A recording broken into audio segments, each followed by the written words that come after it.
Well, good morning. Thank you very much for joining me in this video. I want to talk to you this morning about referrals. Referrals can be referrals from past clients. They can be referrals from friends. They can be referrals between cities from one real estate company to another.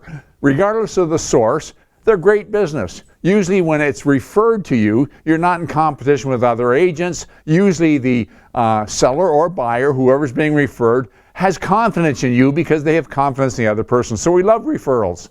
Consider referral between companies.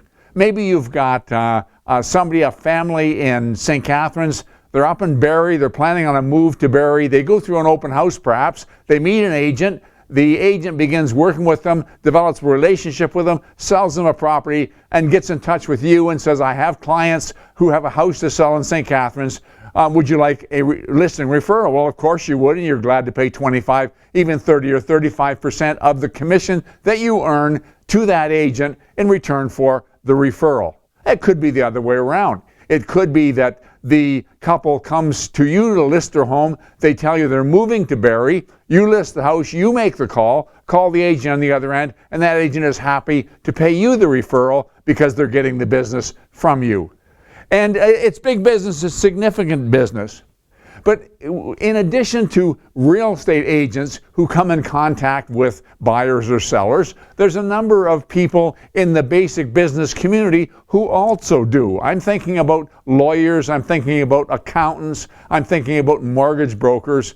For example, somebody may be looking at moving into their home. They're sitting down with their lawyer and they're discussing their will. They're discussing their plans. And so the lawyer knows that these people are going to be making a move. Perhaps it's a couple who are looking at buying their first home, and they go into their bank and they want to be pre-approved for a mortgage. They haven't yet found the house. They want to know what they can afford. Now the bank or the mortgage consultant within that bank knows these people want to buy a home, and so he's got that information. And it can be a number of different sources or people that would like to get some of that commission money. They recognize that real estate agents are willing to pay it. They recognize they have something of value, and they want to get it. Well, they're tempted to, but the problem is the Real Estate and Business Brokers Act. The Real Estate and Business Brokers Act is very, very specific about it. It talks about anybody who, for compensation, gain or reward, or hope or promise thereof, seeks to trade in real estate, they must be registered.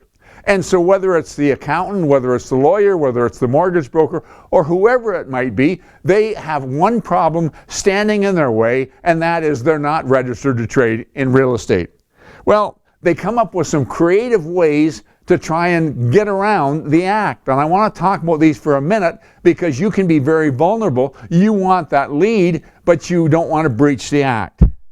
They can come to you and say, would you pay us? Most of them are familiar with the act, and so they don't come to the brokerage and ask to be paid because they recognize the broker is going to say, no, we can't do that. In fact, relocation companies, generally speaking, have a real estate arm, and we pay the real estate arm so they can get around the provisions of the act, because this prohibition is pretty much universal in various jurisdictions, not just Ontario. Some of them, we had this happen recently, some of them will say to go to the real estate agent directly, and they'll say to the real estate agent, just pay me after the fact, pay me directly. Or in other words, pay me under the table, not part of the deal. Well, of course, that's tax implications because the lawyer, accountant, mortgage broker, whoever's looking for the money is not going to pay tax on it because it's going to be under the table, and the agent who's paying out the quote referral is going to pay tax on the amount he keeps, the amount he gives out, and he can't claim it as an expense. But that's really the minor part of the problem.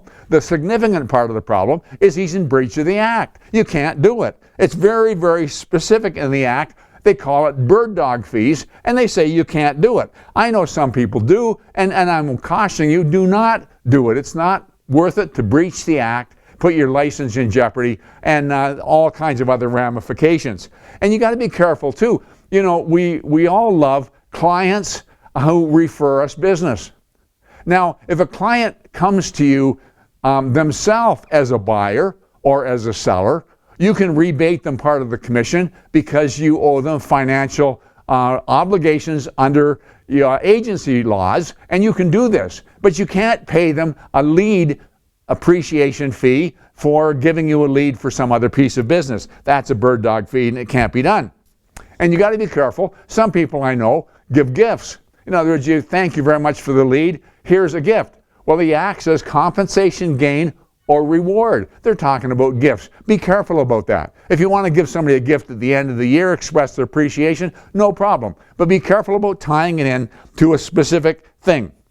So I've talked about relocation companies, lead generation companies. That's one of the reasons why lead generation companies are generally pay per click, not a portion of the commission. If they were looking for a portion of the commission on a successful lead, which is better for the agent probably, they need to have a real estate company so they can do it legally. And builders. We've had a couple, one recently, one not so recently, come to a real estate agent and say, we'd like you to leave the company, set up your own company, come work specifically for us, because the builder not only wants to have his product sold, he can do that through any real estate company, but he wants to pick up the commission on the resale business when the people have a house to sell. It's good for the builder, it's not good for the realtor. But they're looking for a way of getting a piece of the commission without being able, or without getting licensed themselves. And that brings me to one other thing I want to talk about, and that's assistants. If you have an unlicensed assistant, you can pay them for the unlicensed, non-real estate trading work that they do. They can't do trading work, and I think we all understand that. So they can do your paperwork, they can even go put a sign up. There's things they can do, and you can pay them a salary. Well, some salespeople want to pay them a bonus, and you got to be careful here.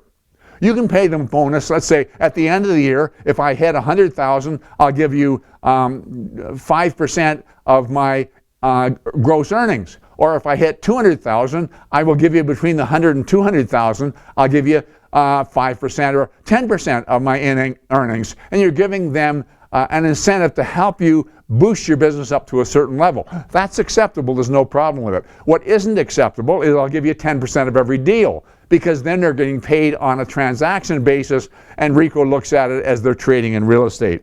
So be careful how you handle it. It makes a big difference. And be careful too with your unlicensed assistants, what you have them do.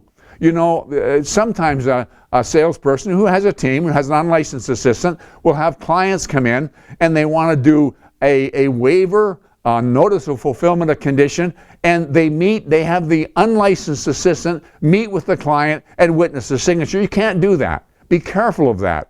They can witness the signature, but you need to be there to answer any questions. When the thing goes to court because the deal didn't close and the buyer says, I didn't understand that I was making it firm and binding, well, didn't your agent tell you? Well, no, I wasn't talking to my agent. I was talking to an assistant. Assistant isn't licensed. They're helping you trade in real estate. Be careful of that. That's why I, as a broker, always breathe a bit of a sigh of relief when a team has an administrator, and that administrator goes ahead and gets their license, because now they are licensed to trade in real estate. Now the team leader, or if it's a single person, that real estate agent can pay them a portion of their commission through the company. They can pay them a salary for what they do that's non-real estate related, and they can pay them a portion of their commission for what they do is real estate related, and it complies with the act, and everybody's happy. I hope that all makes sense. We need to be careful. Sometimes you're walking a very fine line when you're dealing with assistants, but be careful especially when somebody comes wanting to give you a lead. They're not licensed, but they're looking for some remuneration. Thank you very much for taking the time to watch this video. I'll talk to you again next week.